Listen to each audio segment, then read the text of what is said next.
यहाँ पे शराफिया में ऐसे ऐसे तबकात हैं जिनके लिए 15 मिनट जो है वो जो है ट्रैफिक खड़ी हो जाती है। 1,68,000 रुपया तनख्वाह है जनाबे डेप्टी स्पीकर हमारी। पूरा पाकिस्तान सुन ले, हम कोई करोड़ों अरबों रुपया यहां से नहीं लेते, अपने खर्चे से आते हैं।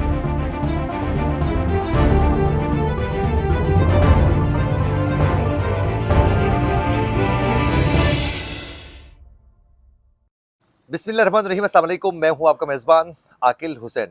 नाजरीन, मुस्लिम लीग नून की सीनियर नायब सदर और चीफ ऑर्गेनाइज़र मरियम नवाज़ के बाद वज़ीर दिफा ख्वाजा आसिफ ने भी आज पार्लियामेंट हाउस में कौमी असम्बली के इजलास से खिताब करते हुए जजों को भी और फिर जर्नेलों को भी शदीद तनकीद का निशाना बनाया है। उनका क्या कहना था, इस हवाले से भी बात करेंगे। वहीं साथ साथ नाजरीन, आज खैबर पख्तूनख्वा से एक रिपोर्ट सामने आई है। रिपोर्ट ये है कि जेल बरो तहरीक में अब तक तहरीक इंसाफ के कितने कारकुनों ने गिरफ्तारी दी है, उस हवाले से एक रिपोर्ट जो है आज आईजी पुलिस के पास जमा करवाई गई है। हैरान कुन रिपोर्ट है, उस रिपोर्ट की तफसीलात आप तक पहुंचाना लाजमी है। वहीं दूसरी जानिब पे इस वक्त रावलपिंडी में भी जेल बरो तहरीक के सिलसिले में कारकुन जो हैं वो गिरफ्तारियाँ दे रहे हैं, लेकिन पुलिस वालों का क्या कहना है वो भी आप तक पहुँचाएँगे। नाज़रीन, सबसे पहले हम बात करते हैं ख्वाजा आसिफ के हवाले से। आज उन्होंने पार्लियामेंट हाउस में कौमी असम्बली के इजलास से खिताब करते हुए उन्होंने ये कहा कि जज साहिबान ये गिला करते हैं, ये शिकवा करते हैं कि पार्लियामेंटेरियंस जो हैं वो जजों पर तनकीद कर रहे हैं। तो उन्होंने ये कहा कि मैं इस हवाले से ये पूछना चाहता हूँ कि कुछ जज साहिबान पर ही तनकीद क्यों की जाती है, सब पर क्यों नहीं की जाती हैं? कुछ पर तनकीद नहीं होती है, लेकिन कुछ को हमेशा तनकीद का सामना क्यों करना पड़ता है? उन्हें इस पर गौर करना होगा। और साथ साथ उन्होंने कहा कि इस वक्त साकिब निसार और ख्वाजा आसिफ पर तनकीद होती है तो फिर नासिरुल मुल्क पर क्यों नहीं होती है? और उनका ये भी कहना था कि हमेशा तमाम मामलात पर जो पार्लियामेंटेरियंस हैं और फिर पार्लियामेंट जो हैं उनके मामलात पर जज साहिबान की जानिब से हमेशा मुदाखलत की जाती है, जिसकी वजह से यकीनन जब आप हमारे मामलात पर मुदाखलत करेंगे तो फिर आपको भी तनकीद का निशाना बनाया जा सकता है। इसलिए जज साहिबान जो हैं वो अपना काम करें और फिर हमें अपना काम करने दें। नाजरीन, मजीद उनका क्या कहना था ज़रा खुद सुनिए। एक शिकायत रहती है कि पार्लियामेंटेरियंस या सियासी वर्कर जो हैं वो अदलिया को या अदलिया के नाम लेके क्रिटिसाइज करते हैं। मैं उनका नाम नहीं लेता जिनको क्रिटिसाइज किया जाता है, लेकिन जिनको क्रिटिसाइज नहीं किया जाता मैं उनका नाम जरूर लूंगा। एक दो नाम ले लूंगा। जस्टिस मुनीर साहब को क्रिटिसाइज किया जाता है, जस्टिस कॉर्नेलियस को नहीं क्रिटिसाइज किया जाता। क्यों?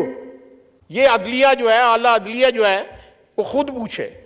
जस्टिस इरशाद हसन खान साहब को, जस्टिस रियाज शेख को क्रिटिसाइज किया जाता है, लेकिन सईदुज़्ज़मान सिद्दीकी और नाज़िम सिद्दीकी साहब को नहीं किया जाता। जब वो हमारी टेरिटरी को ट्रेसपास करेंगे उन कुर्सियों पे बैठे हुए, तो हमारा भी हक बनता है कि हम आवाज उठाएं कि उन्होंने अपनी कुर्सी के तकाजे पूरे नहीं किए हुए।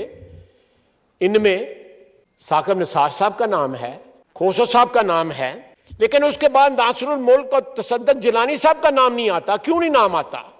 ये अदलिया जो है, आला अदलिया, अपने आप से ये सवाल करें। यहाँ पे शराफिया में ऐसे ऐसे तबकात हैं जिनके लिए 15 मिनट जो है वो जो है ट्रैफिक खड़ी हो जाती है। इनके लिए कोई पैदल बंदा नहीं खड़ा होता, वजीरों के लिए नहीं खड़ा होता। 1,68,000 रुपया तनख्वाह है जनाबे डेप्टी स्पीकर हमारी। 1,68,000 रुपया। पूरा पाकिस्तान सुन ले, हम कोई करोड़ों अरबों रुपया यहां से नहीं लेते, अपने खर्चे से आते हैं।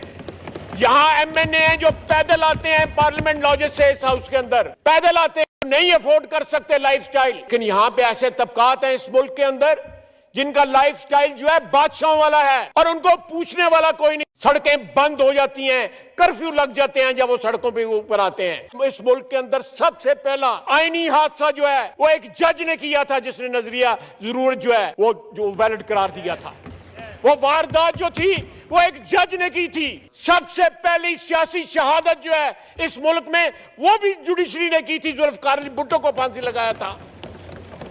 उसके बजाय सियासी शहादत जो है, आईनी शहादत जो है नवाज शरीफ की, वो भी जुडिशरी ने की। जनाब स्पीकर, अगर हमारे जो दाग है हमारे दामन में लगे हुए वो सारी दुनिया जानती है, हमारा वोटर भी जानता है, हमारी आवाम भी जानती है, लेकिन हमें ये ना कोई बताए कि उनके दामन पे दाग नहीं है। कोई ना बताए। सियासतदानों में आज भी आज भी जो है वो ऐसी शख्सियात मौजूद हैं, माजी में भी, हाल में भी और इंशाअल्लाह ताला मुस्तकबिल में रहेंगी, जिनका नाम इज्जत और एहतराम से लिया जाएगा। लेकिन बाकी तबकात जो आपकी हुक्मरानी के तबकात हैं, उनमें आपको शादो नादर जो है ऐसे लोग मिलेंगे, शादो नादर ऐसे लोग जो तारीख पे अपना जो है वो ऐसा निशान सब्त करके गए हैं कि कौम उनको याद करे। दूसरी जानिब नाजरीन, खैबर पख्तूनख्वा में गुज़िश्ता 2 रोज़ से जेल भरो तहरीक के सिलसिले में जो कारकुन सड़कों पर सरगर्म थे, उसमें पुलिस रिपोर्ट के मुताबिक के तहरीक इंसाफ के तकरीबन 1200 कारकुनों ने उस जेल भरो तहरीक में हिस्सा लिया है। उस रिपोर्ट में बाकायदा ये लफ्ज़ मेंशन किया गया है कि 1200 कारकुनों ने जेल भरो तहरीक में हिस्सा लिया है। लेकिन आप सब बखूबी आगाह है कि मुख्तलिफ वीडियोस भी सामने आ रही थी कि जिसमें पुलिस एहलकार जो है मुख्तलिफ जगहों में प्रिजनर वैन्स और फिर पुलिस की गाड़ियों के साथ जो हैं वो ऐलान कर रहे थे मुख्तलिफ चौक चौराहों में, और फिर कुछ MNS और MPS के घर के दरवाजे में भी खड़े होकर पुलिस गाड़ियाँ लेकर उन्होंने बाकायदा ऐलानात करके ये कह रहे थे कि कोई भी तहरीक इंसाफ का रहनुमा या फिर कारकुन जो हैं वो जेल भरो तहरीक के सिलसिले में गिरफ्तारी देना चाहता है तो उसे सिक्योरिटी में बाकायदा गिरफ्तारी लेने के लिए ये प्रिजनर वैन जो है मौजूद है और फिर गाड़ियाँ भी मौजूद हैं।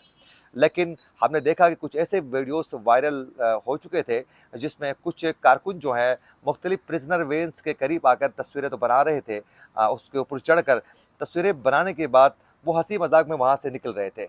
वहीं कुछ कारकुनों को तो पुलिस वालों ने रोका और फिर गिरफ्तारी, उनको कहा कि आप गिरफ्तारी देना चाहते हैं तो चले गिरफ्तारी दे दें, और फिर बैठे गाड़ी के अंदर, लेकिन वहाँ से भाग गए।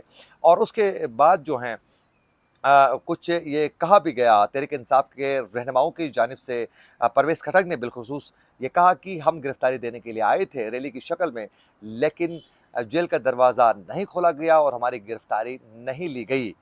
तो उस हवाले से पुलिस की जानिब से आज IG खैबर पख्तूनख्वा के पास एक रिपोर्ट जो है वो जमा करवाई गई है। उस रिपोर्ट के मुताबिक नाजरीन, अब तक के तहरीक इंसाफ के 1200 जो PTI के रहनुमा और कारकुनों पर मुश्तमिल जो लोग थे, उन सब ने जो इस जेल भरो तहरीक में हिस्सा लिया था, उनमें से उस रिपोर्ट के मुताबिक अभी तक एक भी कारकुन ने अपनी गिरफ्तारी नहीं दी है। आप अंदाज़ा कर लें कि 1200 लोग जो हैं उस जेल भरो तहरीक में मुतहरिक थे, रैलियों की शक्ल में आ रहे थे। खैबर पख्तूनख्वा में हमने देखा, पेशावर में मुख्तलिफ जगहों में लोग सड़कों पर थे, लेकिन पुलिस की जानिब से बार बार वो ऐलान कर रहे थे, लेकिन उसके बावजूद भी अभी एक रिपोर्ट जो सामने आ चुकी है, उसमें ये रिपोर्ट में वाज़ेह तौर पर पुलिस की जानिब से ये मौक़िफ़ अपनाया गया है कि 1200 कारकुनों ने तो हिस्सा लिया, लेकिन गिरफ्तारी एक ने भी नहीं दी। वहीं दूसरी जानिब नाजरीन, रावलपिंडी में अब तक तहरीक इंसाफ के कुछ रहनुमाओं ने तो गिरफ्तारी दी है। ये बताया जा रहा है कि अब तक जो है कुछ रहनुमाओं ने तो गिरफ्तारी दी है, लेकिन पुलिस की जानिब से फिर दोबारा यहाँ भी शिकवा जो है वो सामने आ रहा है रावलपिंडी पुलिस की जानिब से कि जो तहरीक इंसाफ के जो कारकुन हैं वो हमारे साथ प्रैंक कर रहे हैं। ये एक पुलिस वाले का ये कहना है कि अब से कुछ देर पहले हमारे कुछ दोस्त रिपोर्टर्स वहाँ मौजूद हैं, उनकी जानिब से ये कहा जा रहा था कि जो यहाँ जो पुलिस है वो गिला कर रहे हैं कि तहरीक इंसाफ के जो कारकुन हैं वो हमारे साथ प्रैंक कर रहे हैं। और वहीं एक और ख़बर भी नाज़रीन आप तक पहुँचाना लाजमी है कि लाहौर हाई कोर्ट में शाह महमूद कुरैशी की रिहाई के हवाले से जो आज केस की समाअत थी, तो कमरे अदालत में उनके बेटे भी मौजूद थे, ज़ैन कुरैशी भी। तो उस वक़्त जज की जानिब से पूछा गया वकील को कि क्या मसला है, बता दें आपके का मसला क्या है, क्यों खड़े हैं? तो उन्होंने बता दिया कि मेरा मौकल जो है शाह महमूद कुरैशी को गिरफ़्तार किया गया है। तो फिर जज ने पूछा कि क्यों गिरफ़्तार किया गया है? तो आगे से उन्होंने बोला कि वो इसलिए गिरफ़्तार किया गया है क्योंकि जेल भरो तहरीक के सिलसिले में उन्होंने अपनी गिरफ़्तारी दी थी, इस वजह से उन्हें गिरफ़्तार किया गया था। तो उस पर जज साहब ने कहा कि ये तो गिरफ़्तारी उनकी हुई नहीं है, बल्कि उन्होंने खुद गिरफ़्तारी दी है, तो इसमें तो पुलिस वालों ने गिरफ़्तार नहीं किया है या किसी ने गिरफ़्तारी ज़बरदस्ती नहीं ली है, वो तो उन्होंने खुद गिरफ़्तारी दी है। और फिर वहीं साथ साथ जज ने ज़ैन कुरैशी जो शाह महमूद कुरैशी के जो बेटे थे उनसे पूछा कि आप बता दें तो आपका मसला क्या है? तो उस वक़्त उन्होंने कहा कि मुझे मेरे वालिद से मिलने नहीं दिया जा रहा था, और उन्होंने कहा कि आपके वालिद को कहाँ से गिरफ़्तार किया था? उन्होंने बताया कि फ़लाँ जगह से मेरे वालिद को गिरफ़्तार किया था। तो जज साहब ने आगे से कहा कि आप उसी जगह पे चले जाएँ और फिर वहाँ से आप भी गिरफ़्तारी दे दें, आप जाएँ और फिर अपने वालिद से ईज़िली आप मिल सकते हैं। तो यूँ कमरे अदालत में काफ़ी कहकहे जो है वो बुलंद हो चुके थे। अच्छा नाजरीन, एक और ख़बर भी सामने आ चुकी है, वो भी आप तक पहुंचाना लाजमी है। आज इंसदाद दहशतगर्दी की अदालत ने गुजरात के थाना इंडस्ट्रियल में राना सनाउल्लाह के खिलाफ दर्ज एक मुकदमे में वफाकी वजीर दाखिला की काबिल ज़मानत वारंट गिरफ्तारी जो है वो जारी किए और पुलिस को इन्हें 7 मार्च को गिरफ्तार करके पेश करने का हुक्म दिया है। नाजरीन, वफाकी वजीर दाखिला राना सनाउल्लाह को गिरफ्तार करने के लिए बाकायदा काबिल ज़मानत वारंट जो हैं वो गिरफ्तारी के जारी हो चुके हैं। नाजरीन, राना सनाउल्लाह के खिलाफ 5 अगस्त 2022 को काबली के मकामी रहनुमा शाकास असलम की मदियत में इंसदाद दहशतगर्दी की दफात के तहत मुकदमा दर्ज किया गया था, जिसमें इन पर चीफ सेक्रेटरी और उनके अहल खाना को जान से मारने की धमकियाँ देने का इल्ज़ाम जो है वो आयद किया गया था।